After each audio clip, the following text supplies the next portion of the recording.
guys, it's me Traci, and I am here with my friend Vanessa. Hey guys! Though you might know her as Creature of Habit online. Vanessa is one of my dearest friends. And she's also one of my favorite designers. And you guys might know her work from some of my past music videos, like my Sailormoon music video, and my recent music video for my song Sleeping Beauty. She made that amazing black lace gown that I got to wear. She also did work for the Hipster Mermaid wedding photo shoot, as well as my Rapunzel costume. So as lovers of all things fantastical and magical and whimsical, one of our favorite events is coming up, the Labyrinth Masquerade Ball. And I get so many questions on here from you guys asking me about costumes and costumed events and all of this, you know, this magical world that we get to sort of live in sometimes. This is the one. Yes! This is like the one. Yes! And so we wanted to sort of make a video about that event and introduce you guys to it in case you've never heard of it before, or if you've heard of it but you don't really know that much about it and you want to learn more. So the Labyrinth Ball is one of the most magical events I've ever been to. Probably is the most magical event I've ever been to. It's based on the Masquerade Ball scene from the movie Labyrinth, which if you haven't seen, you absolutely have to see. They wanted to create an event that kind of captured the same whimsy and magical quality that that scene had, and they absolutely pulled it off. It's a night where fairies and mermaids and pirates and dragons all get together and celebrate. Yeah, vampires. I can't forget the vampires. Get together and celebrate and dance. It feels like, you know, these amazing masquerade scenes that you see in movies like Labyrinth and like Phantom of the Opera or even like Sweeney Todd. Like, you know, these movies where when you walk in, it feels real. It is real. Yeah, it is real. You're no longer in the normal world. You're like in the magical fairy realm that they've created. It's really awesome. And you get to take on new personas. Yes. Oh. If you want to. So what got you into design and costuming? So I've been creating fantasy costume designs kind of since I was a kid. I used to draw, you know, all sorts of fanciful things. Really good artist too. And going to Labyrinth Ball actually really inspired me to kind of take that to another level. At that point, when I went to my first Labyrinth Ball, I was already sewing and kind of like interested in cosplay a little bit, interested in, you know, fabrication, and then seeing the level of detail that people poured into their costumes and the time that they put in inspired me so much. I was like, okay, I gotta plan my costume a year ahead and like put all this crazy detail into it, and it really, I feel like, skyrocketed my creativity. And now that you're a working designer and you have clients wearing these amazing garments that you create, like, how do you ever see your work at LOJ, like people wearing your work? Yeah, it is such a surreal experience. It still doesn't even really register with me, I feel like. And it's such an honor that people like what I do, and it's really the biggest compliment that I could receive. And yeah, whenever I see people in my work, it makes me like get all misty. I was gonna say, like, how do you feel? Like, I feel like I want to cry, in a good way. But yeah, especially seeing people wearing my work at an event like Labyrinth Ball that's so inspired so much in me. It's the best. It's the best feeling. What types of things do you typically design and costume for? It's kind of a broad range. I do a lot of fairy tale and fantasy gowns, some bridal pieces that are kind of within that fairy tale fantasy realm.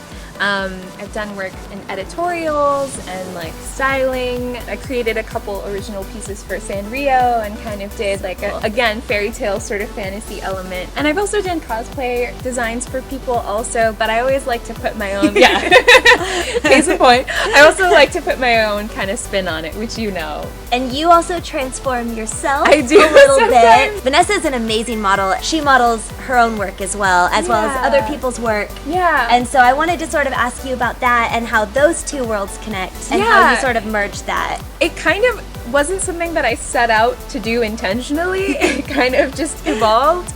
Actually, one of my first lookbook shoots, I used to make flower crowns like pretty much exclusively. And I got a bunch of my models together and they were like, why aren't you modeling? Like, you should do this too. And I was like, okay. And I really had so much fun with it. And again, just kind of encompassing the entire world that these fantasy creatures and creations reside in is so appealing to me. So if I can like, however I can lend myself to creating that, even if it's, you know, being the model in the shoot, I love doing it. Whatever you're doing, you excel at it. Thank you. Which is why I wanted to really let you guys get to know her in this video. So this gown right here, that's hanging out with us today, this is one of my favorites, and this is one of your newer ones, right? Yeah. So I was like, gonna say, tell me a little bit about the inspiration for it. And So this gown is called the Lily Pond gown, and it was kind of actually inspired by the fabric. Sometimes when I am making a design, I have a character or creature in mind. This one, I saw this lace and I had to do something with it. And all of the color on the different blossoms was all hand painted. And I really wanted to create something that kind of looked like blossoms floating on a pond. So I have the long flowing train, which is kind of watery, and yeah, the different colored blossoms. I love creating really feminine and whimsical designs. So we wanted to share examples with you guys of some of our favorite styles to wear at Labyrinth Ball. yes, and we also have our friend Kota here today. I actually met Kota at Labyrinth years ago. Kota obviously has amazing style, and she's actually a performer at Labyrinth Ball as well. So we all have such different styles, and we're going to show you guys our own interpretation of them. So I'm going to be sort of a Victorian Gothic vampire. And I'm gonna be kind of like a regal, watery mermaid lady. And I am doing like a romantic fairy, so let's get dressed! Yeah, I'm gonna dress up these girls. That sounds weird. Yeah, we can cut out that last bit.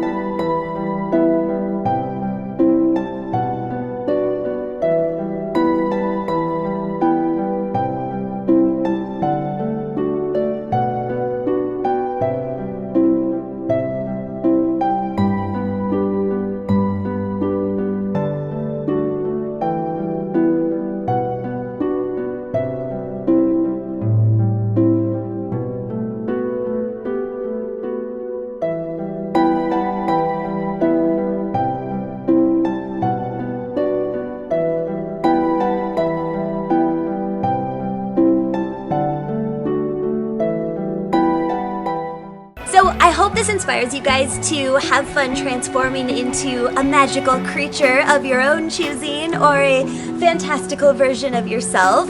And thank you so much, Mercis, for being in this video and letting me introduce my YouTube fam to your amazing, gorgeous work. Thanks for introducing me to everyone so we can talk about our favorite event. And thank you so much, Thank Labyrinth. you, Labyrinth Ball. We love you guys. So if you guys are stumped on what to wear, you should definitely check out Vanessa's Creature of Habit rental shop. It's creatureofhabitdesigns.com. You can also thrift something, you can DIY stuff. There's so many awesome things that you guys can do to put together an outfit for LOJ or whatever you're planning. And you should also definitely check out Kota's video. She is an amazing stylist. You can click over here to check that out. She has amazing tips and tricks for you guys and more Labyrinth-inspired looks. So definitely check that out. Whether you guys are going to Labyrinth of Jareth, or whether you are putting together a fantasy photo shoot, or just dressing up for fun, I hope that this video inspires you guys and that you have a lot of fun with it. I hope to see you locals at LOJ, and I hope you guys are having a great summer. I love you so much. Bye. this is my favorite moment of the whole thing. You're like, a pierce. Yeah, it's like, That would be